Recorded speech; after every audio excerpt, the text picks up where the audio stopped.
Hello dear students, आज फिर से आपका ऑनलाइन क्लास में हम आपका स्वागत करते हैं।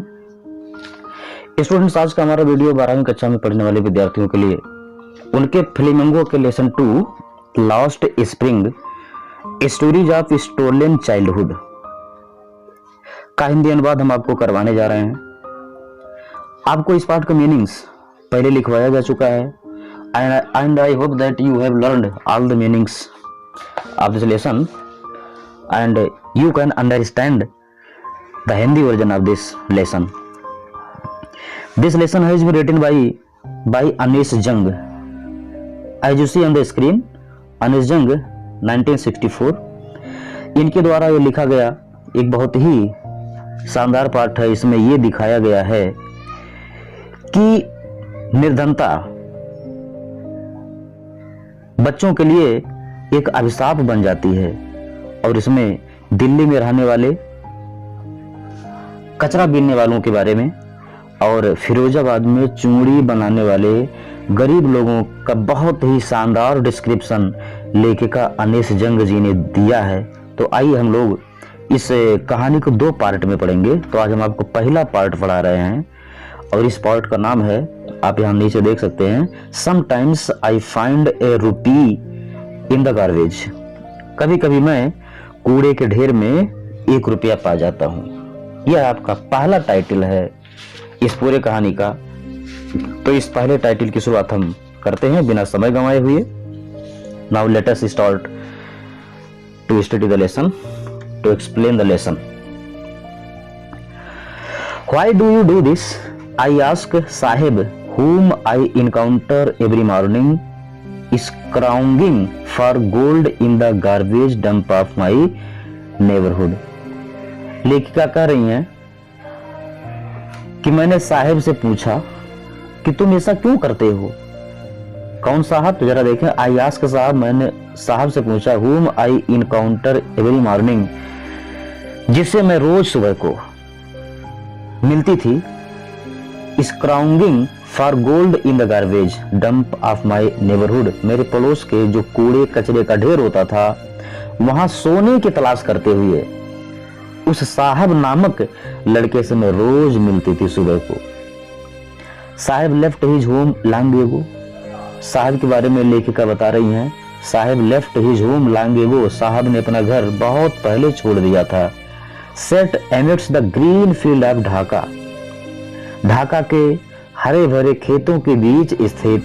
His home is not even a distant memory, अब उसका घर उसके दूर के स्मृतियों में भी नहीं महसूस होता है।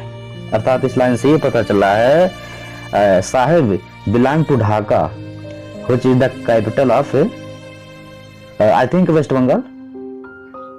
वेस्ट बंगाल की राजधानी शायद ढाका है ना। तो ये ढाका से आया था इसका परिवार दिल्ली में और लेखिका बता रही हैं कि साहब बहुत पहले अपना घर छोड़ चुका था जो ढाका के हरे भरे खेतों के बीच उसका घर था, उसकी भी याद उसे बहुत कम आती थी। There were many storms that swept away their fields and homes. There were many storms, बहुत सारे कई तूफान ऐसे आए थे जो उसके घर को, उसके खेतों को बहा ले गए। हिज मदर टेल्स हिम, उसकी माता उसे बताती हैं, that is why they left, यही कारण है वह घर छोड़ दिए। Looking for gold in the big city where he now lives, बड़े बड़े शहरों में सोना की तलाश करते हुए जहां वो रहते हैं आकर के बस गए थे और ढाका छोड़ दिए थे। I have nothing else to do he muttered, तो उसने कहा, उस बालक ने कहा, साहब ने कहा लेखिका से, I have nothing else to do. I जी नो, लेखिका ने क्वेश्चन किया था, व्हाई डू यू दिस, तुम ऐसा क्यों करते हो, अर्थात तुम कूड़ा कचरा क्यों बीनते हो। तो उसका जवाब था, I have nothing else to do, मेरे पास करने के लिए और कुछ है ही नहीं, तो फिर मैं करूं क्या करूं। ही मटर्ड, वह बड़बड़ाया, लुकिंग अवे, इधर उधर देखते हुए। गो टू स्कूल, आई से ग्लिबली, मैंने जल्दबाजी में कहा, तो फिर तुम स्कूल जाओ ना। लेखिका कह रही है कि मैंने उसे कहा कि स्कूल जाओ। बड़े शालीनता से लेखिका ने कहा, तो स्कूल तुम जाओ। Realising immediately how hollow the advice must sound, और तुरंत ऐसा मैंने महसूस किया कि मेरा जो सुझाव था वो बहुत ज्यादा प्रभावशाली नहीं था। अर्थात बच्चे पर इसका कोई खास असर नहीं पड़ा। There is no school in my neighbourhood, उस बालक ने कहा मेरे पड़ोस में कोई विद्यालय ही नहीं है। व्हेन दे बिल्ड वन, और जब वो किसी विद्यालय का निर्माण करेंगे, आई विल गो, तो मैं जाऊंगा। Now we shall go on the next page.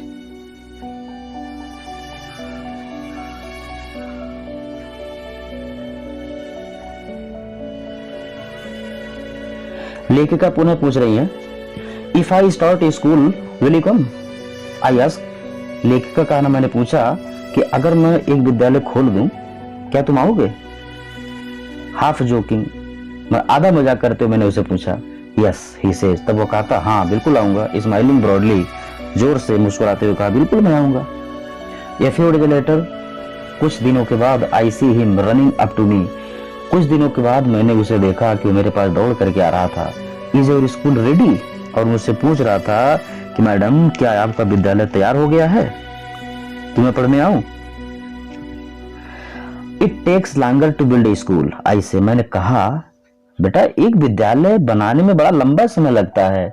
Embarrassed eight having made a promise that was not meant, और मैं अपने किए गए वादा पर थोड़ा सा घबराई, थोड़ा सा परेशान हुई, जो कभी पूरा ही नहीं होना था, जिसका कोई मतलब ही नहीं था। But promised like mine abound in every corner of his bleak world, लेकिन लेखिका कह रही है कि उसके उस निर्जन संसार में, हर कोने में, उसके निर्जन संसार के हर कोने में, उसके उजाड़ संसार के हर कोने में मेरे से किया गया वादा हर तरह से भरा हुआ था। उस बालक के अंदर, उसके रूखे जीवन में हर कोने में मेरा वादा पूरी तरह से भरा हुआ था।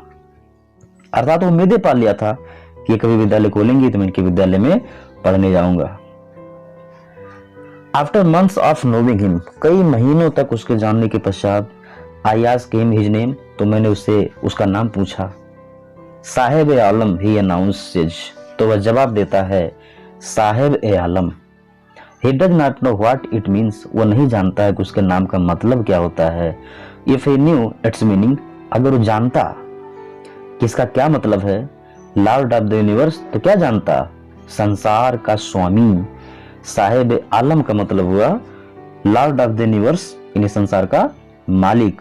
He would have a hard time believing it, उसको बहुत लंबे समय की जरूरत है इस पर विश्वास करने के लिए कि उसका नाम है साहिब आलम, यानी पूरे संसार का मालिक, और है बेहद गरीब। Unaware of what his name represents, इस बात से अनजान कि उसके नाम का मतलब क्या होता है। He roams the streets with his friends, वो अपने साथियों के साथ गलियों में घूमता रहता है। An army of barefoot boys, नंगे पांव वाले लड़कों की फौज के साथ घूमता रहता है।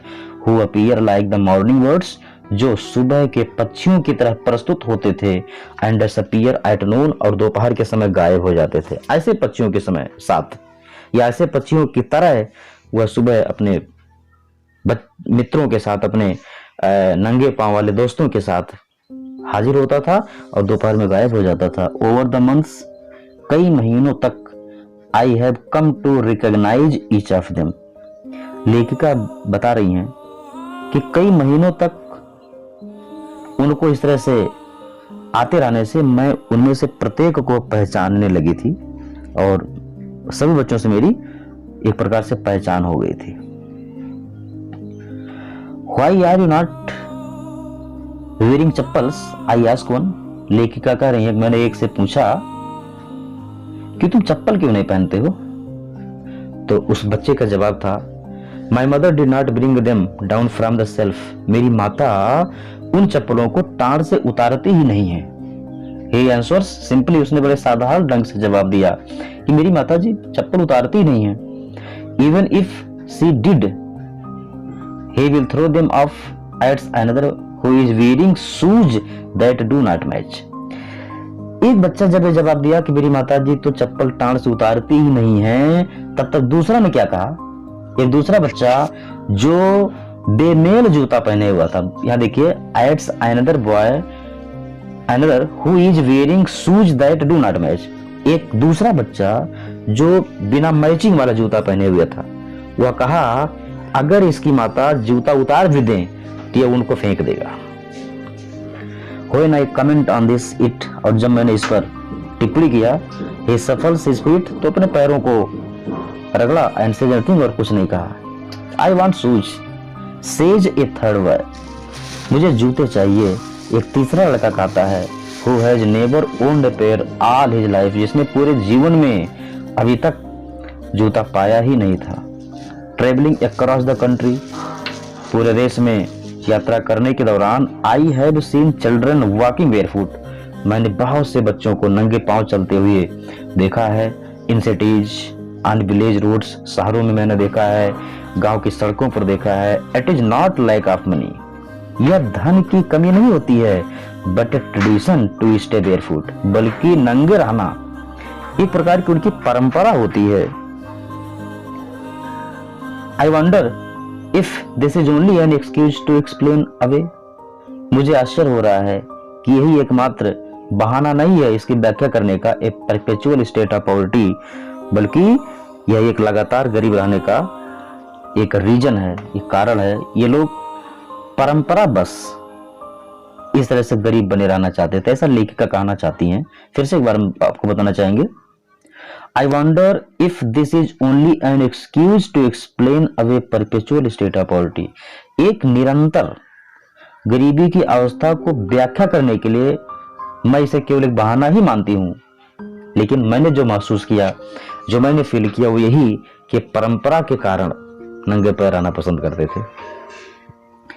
I remember a story of man from UDP once told me, UDP के एक आदमी के द्वारा बताया गया कहानी मुझे याद है। आई एज यंग, जब मैं आई एज यंग बॉय, जैसा कि उस कहानी में बताया गया था, एक छोटा लड़का, he would go to school past an old temple, एक छोटा सा लड़का स्कूल जाया करता था एक पुराने मंदिर के पास, where his father was a priest, जहां उसके पिताजी एक पुजारी थे। He would stop briefly at the temple, तो वह थोड़ी देर के लिए मंदिर के पास रुक जाया करता था, and pray for a pair of shoes, और एक जोड़ी जूते के लिए प्रार्थना करता था। 30 years later I visited his town, 30 सालों के बाद मैंने उसके शहर की यात्रा किया, एंड टेम्पल, और उस मंदिर की यात्रा किया, which was now drowned in an air of, जो अब डूब चुका था या कह लीजिए टूट चुका था, किसमें?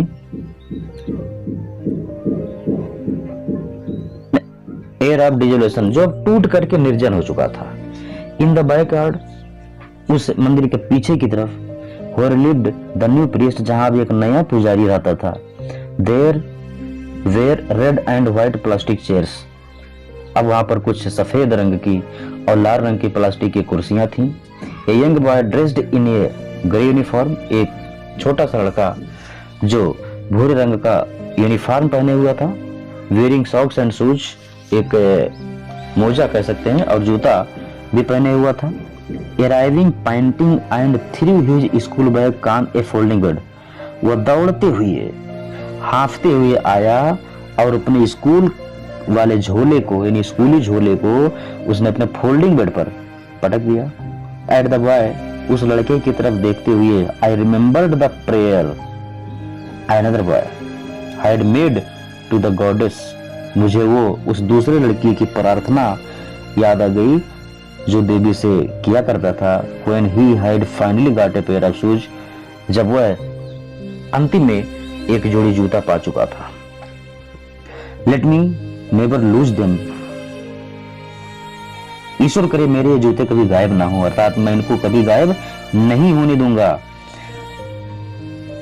The goddess had granted his prayer, देवी ने उसके इस प्रेयर को सुन लिया था, अर्थात इस प्रेयर पर उन्होंने अपना अनुमति दे दिया था। Young boy like the son of the priest now wear shoes, वह छोटे लड़के इस पुजारी के लड़के की तरह अब जूते पहनते थे, उनके पास जूते थे। But many other like the right figures in my neighbourhood, लेकिन मेरे पड़ोस में इस कचरा बीनने वालों की तरह है कई लोग ऐसे थे, रिमेन शूजलेस, जो बिना जूते के ही रहा करते थे, यानी अभी भी इनकी दशा बहुत ज्यादा नहीं सुधरी हुई थी।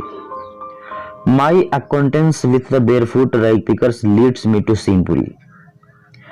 इन नंगे पांव वाले कचरा बीनने वालों से मेरा परिचय मुझे ले जाता है सिंहपुरी में। सिंहपुरी जैसे जानते हैं हम दिल्ली में स्थित है। A place on the periphery of Delhi, यानी दिल्ली का एक ऐसा जगह है, दिल्ली का एक ऐसा जगह है, yet miles away from it, फिर भी यहां से काफी दूर है। फ्रॉम, एक मिनट फिर से देखते हैं। My acquaintance with the barefoot rice pickers leads me to Simhapuri.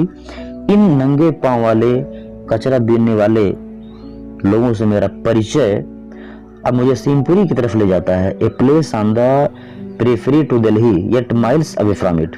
Delhi से थोड़ा सा दूर प्रतीत होता है लेकिन तब भी मीलों दूर है ये। मेटाफोरिकली, लाक्षणिक रूप से, those who live here are squatters, वे लोग जो यहाँ पर रहते हैं वे घुमंतु टाइप के हैं। Who came from Bangladesh back in 1971, जो लोग बांग्लादेश से 1971 में आए हुए थे। Sahibs family is among them, साहब का परिवार भी उसी परिवार में से एक था। Singhpuri was then a wilderness, Singhpuri उस समय एकदम उजाड़ था, अर्थात वाइल्डरनेस मतलब निर्जन था, एक प्रकार से बंजर था। इट स्टिल इज, यह अब भी है, but it is no longer empty, लेकिन अब यह खाली नहीं है। इट इन है, in structures of mud with roof of tin, यहाँ पर मिट्टी के कुछ ढांचे बने हुए हैं जिस पर छत हैं, किसके? टिन के। एंड टर्पलिन यानी त्रिपाल कह सकते हैं, पन्नी कह सकते हैं, त्रिपाल के कुछ छत बने हुए हैं। डिवाइड ऑफ सीवेज, यहाँ पर पानी बहने के जो गंदे नाले होते हैं उसकी कमी है। ड्रेनेज माने भी प्रकार का नाला होता है, जल निकासी की समस्या है। रनिंग वाटर, रनिंग वाटर यानी जो बहता हुआ पानी होता है उसकी समस्या है। लिव 10,000 यानी 10,000 राइस पिकर्स, यहाँ पर लगभग 10,000 इसे कूड़ा बीनने वाले लोग रहते हैं। They have lived here for more than 30 years without an identity, ये लोग लगभग 30 सालों से बिना किसी परिचय के यहाँ रह रहे हैं। विदाउट परमिट्स, बिना किसी परमिशन के रह रहे हैं। बट विथ राशन कार्ड्स, लेकिन इनके पास एक राशन कार्ड होता है। That get their names on voter list, जिससे उनका नाम मतदाता सूची में दाखिल हो गया है। And enabled them two by grain, और उनको अनाज खरीदने के लिए योग्य बनाता था यह ration card. Food is more important for survival than an identity, परिचय से ज्यादा महत्वपूर्ण होता है जीवित रहना। फिर से देखें, food is more important for survival than an identity, जीने के लिए, सर्वाइवल होता है जीना, जीवन, जीवन के लिए परिचय से ज्यादा महत्वपूर्ण होता है भोजन। If at the end of the day we can feed our families, अगर दिन के अंत पर हम अपने परिवार को भरपेट खाना खिला लेते हैं। And go to bed without an aching stomach, और बिना पेट दर्द के हम लोग अपने बिस्तर पर जाते हैं सोने के लिए। We would rather live here than in the fields that give us no grains, तो हम लोग इस जगह पर आना पसंद करते हैं अपेक्षा उन खेतों में जो हमें खाने के लिए अनाज तक नहीं देता था। Say group of women in टाइटेड साड़ीज, फटी हुई साड़ियों में महिलाओं का एक समूह ऐसा कहता है। व्हेन आई आस्क देम, जब मैं उनसे पूछती हूँ, why they left their beautiful land of green fields and rivers, कि वह अपने नदियों और हरे खेतों से भरे हुए सुंदर खेत को क्यों छोड़ दिए हैं, तब उस महिला का जवाब था कि अगर दिन भर काम करने के पश्चात हम अपने परिवार को भोजन खिला लेते हैं और बिना पेट दर्द करता, बिना भूखे पेट हम लोग सोने जाते हैं, तो उस हरियाली से भरपूर गांव में रहने से अपेक्षा यहां ही ठीक है। Wherever they find food, जहां कहीं वे भोजन पाते हैं, they pitch their tent, वह अपना तंबू वहां गाड़ देते हैं। That become transient homes, जो उनका अस्थायी घर बन जाता है। Children grow up in them, बच्चे उनमें बढ़ते हैं। Becoming partner in survival, और इस जीविकोपार्जन में उनके सहयोगी बनते हैं। And survival in Singhpuri means right picking, और सिंहपुरी में जीवन जीने का मतलब है कचरा बीनना। थ्रू द इयर्स, कई वर्षों से, it has acquired the proportion of a fine art. It has acquired the proportions of a fine art. कला के क्षेत्र में यहाँ थोड़ा सा विकास हुआ है, ऐसा लेखिका कहना चाहती हैं। Garbage to them is gold, उनके लिए कचरे का मतलब होता है सोना। It is their daily bread, यह उनका दैनिक रोजी रोटी होता है। रूफ ओवर देयर हेड्स, उनके घर, उनके सिर के ऊपर छत होता है यह प्रकार का। Even if it is leaking roof, भले ही है टपकने वाला छत हो, फिर भी इनके सिर के ऊपर एक प्रकार का छत प्रदान करता है यह सिंहपुरी नामक जो कूड़ा करकट वाला स्थान था। It is a mean of survival, और उनके जीवन का यह एक माध्यम है। One winter morning I see Saheb standing by the fenced gate of the neighbourhood club. एक शीतकाल की सुबह मैं साहिब को पड़ोस के एक गेट के चारदीवारी के पास खड़ा मैंने देखा। Watching two young men dressed in white playing tennis. तो युवा लोगों को जो सफेद कपड़े पहने हुए थे उनको टेनिस खेलते हुए ये बच्चा यानी साहब चारदीवारी के पास खड़ा होकर के देख रहा था। I like the game he hums, वह बड़बड़ाता है, भनभनाता है कि मुझे यह गेम पसंद है, मैं गेम पसंद करता हूँ। Content to watch it standing behind the fence, चारदीवारी के पीछे खड़ा होकर के देखना बड़ा संतोषजनक उसके लिए था। I go inside when no one is around, he admits, वो स्वीकार करता है कि जब कोई अंदर नहीं होता है तो मैं वहां जाता हूँ। The gate keeper lets me use the swing, तो वहां जो गेट कीपर होता था, द्वारपाल, वो मुझे झूला झूलने की अनुमति दे देता है। Saheb too is wearing tennis shoes, Saheb भी एक टेनिस जूता पहने हुआ था। That look strange over his discoloured shirt and shorts, जो उसके बदरंग कमीज और बदरंग हाफ चड्ढे पर बड़ा विचित्र प्रतीत हो रहा था। Someone gave them to me, बच्चा बता रहा है कि किसी ने हमको दे दिया था ये। He says in the manner of an explanation, उसने व्याख्या के दृष्टिकोण से कहा कि किसी ने मुझको ये जूते दे दिए थे। The fact that, वास्तविकता ये थी, they are discarded shoes of some rich boy, यह किसी धनी लड़के के द्वारा त्यागा गया जूता था, यानी प्रत्यक्त जूता था ये। Who perhaps refused to wear them, शायद जिसने इनको पहनने से इनकार कर दिया था। Because of a hole in one of them, क्योंकि उनमें किसी एक जूते में एक छिद्र था, उसे छिद्र के कारण उसने पहनने से इनकार कर दिया था, कोई धनी लड़का। For one, एक लाइन छूट रहा है, वन ऑफ देम, हाँ, डज नॉट बॉदर हिम, और यह उसकी चिंता नहीं करता था। फॉर वन, एक ऐसे व्यक्ति के लिए, हु हैज वॉक्ड बेयरफुट, जो नंगे पांव चल चुका हो, even shoe with a hole is a dream come true.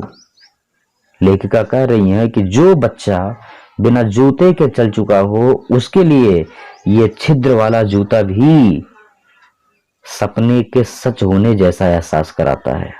But the game he is watching so intently is out of his reach, लेकिन वह गेम जिसको बड़े ध्यान से देख रहा है वो उसकी पहुंच से बाहर है। This morning Saheb is on his way to the milk booth, इस सुबह साहेब मिल्क बूथ की तरफ अर्थात डेयरी की तरफ अपने रास्ते में है। In his hand is a steel canister, उसके हाथ में एक इस्पात का बना हुआ डिब्बा है। I now work in A tea stall down the road, he says. लेखिका को देख करके वह कहता है कि I now work in A tea stall down the road, सड़क के बगल मैं एक चाय की दुकान पर अब काम करता हूँ। वह कहता है, पॉइंटिंग इन द डिस्टेंस, एक दिशा में कुछ दूरी पर इशारा करते हुए कहता है कि मैं एक चाय की दुकान पर अब काम करता हूँ। I am paid 800 rupees and all my meals, मुझे 800 रुपये दिए जाते हैं इस काम के लिए और साथ साथ भोजन भी मिलता है। यानी रहने खाने के साथ मुझे 800 रुपये तनख्वाह मिलती है। Does he like the job, I ask, मैं उससे पूछती हूँ कि क्या उसे यह काम पसंद है। हिज फेस आई सी, तो मैंने देखा क्या उसका चेहरा has lost the care free look, वह स्वतंत्र झलक जो उसके चेहरे पर थी वो गायब हो गई थी। The steel canister seems heavier than the plastic bag he would carry so lightly over his shoulder, वह स्टील का बना हुआ जो डिब्बा था वो बहुत भारी प्रतीत हो रहा था उस प्लास्टिक के कचरे के डिब्बे झोले के अपेक्षा, जो वो बड़े हल्के से अपने कंधे पर ढोया करता था। लेखिका यहाँ कंपैरिजन कर रही हैं कि यह दूध का डिब्बा अब उसे बड़ा भारी प्रतीत हो रहा था उस कचरे बीनने वाले झोले से, जिसे वो बड़े हल्के ढंग से अपने कंधे पर ढोया करता था। द बैग वाज हिज, झोला उसका था। The canister belongs to the milk, belongs to the man who owns the tea shop, लेकिन यह डिब्बा उस व्यक्ति से संबंध रखता है जो चाय की दुकान का मालिक है। Saheb is no longer his own master, Saheb अब अपना मालिक नहीं रह गया है। लेखिका यहाँ कंक्लूजन करना चाहती हैं कि यह साहब जो बेहद गरीब परिवार से संबंध रखता था, जब तक वो कचरा बीनता था तब तक वो अपना मालिक था, लेकिन अब जब दूसरे के यहाँ नौकरी कर चुका है तो अब वह अपना मालिक नहीं रह चुका है। बच्चों, यहाँ पर पार्ट 1 का समापन होता है। अब हम आपको पार्ट 2 लेकर के अगले वीडियो में हाजिर होंगे। तब तक आप पुनः अध्ययन करें। एक बार नहीं समझ में आता 2 बार पढ़िए, 3 बार पढ़िए, लेकिन पढ़िए जरूर। तो बहुत बहुत धन्यवाद आपको। फिर मिलते हैं अगले सेशन में। Thank you.